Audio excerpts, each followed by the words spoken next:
narito ang kaalamang pangkalusugan. Sa kasalukuyang panahon na puno ng mga pagkain na maituturing na hindi nakakatulong sa kalusugan, napakahalaga na maghanap ng mga gulay at prutas na mayroong magandang pakinabang sa katawan.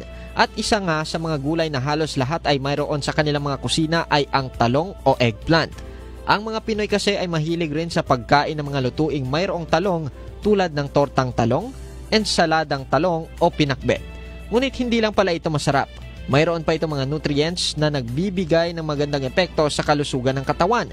Ang talong ay mayroong mababang calories at carbohydrates na magandang balanse sa iyong diet. Mayaman din ito sa fiber na nakakatulong sa iyong digestive health.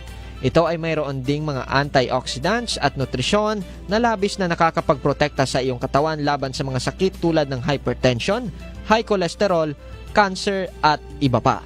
Halim Abbas, NDBC, Bida Balita.